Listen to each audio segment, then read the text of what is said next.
My name is Mandy Lehto. I'm an image advisor for Colour Me Beautiful, and I'm here today to help you to choose and wear a variety of shorts.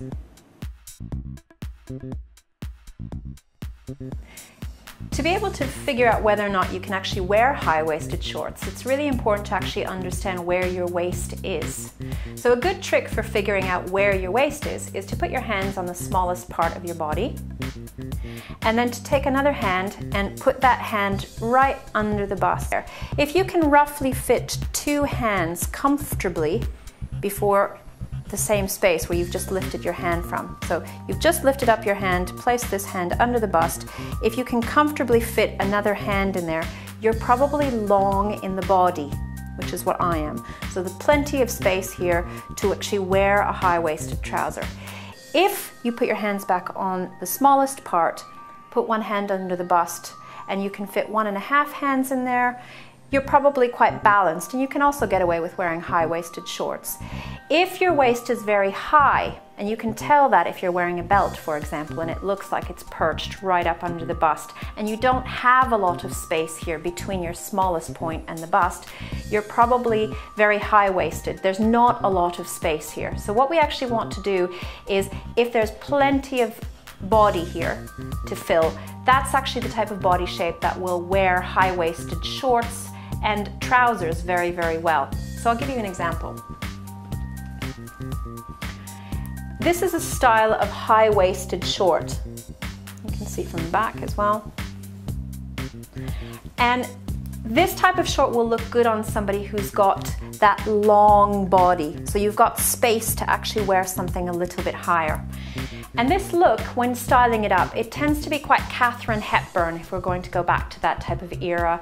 It's quite androgynous, quite boyish actually. So I would wear that with something tucked in to show off the waist.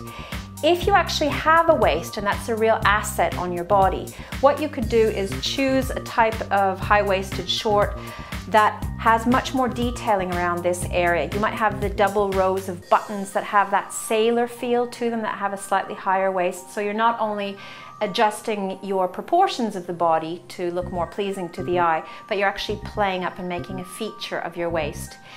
If you don't really have a waist per se, even though you might have the space to wear it, you might choose something that's drawing less attention to that area. So instead of choosing the double rows of buttons and the very stiff, high-waisted Katharine Hepburn look, you might choose something a little bit softer. So you're still getting the look of a high-waisted short without actually drawing too much attention to the middle. Putting this together, I would probably style this very similar to how you'd wear winter shorts, meaning that if you're going to wear that in cooler climates, you might do that with opaque tights, you might do that with ankle boots, you might do that with quite a fitted top.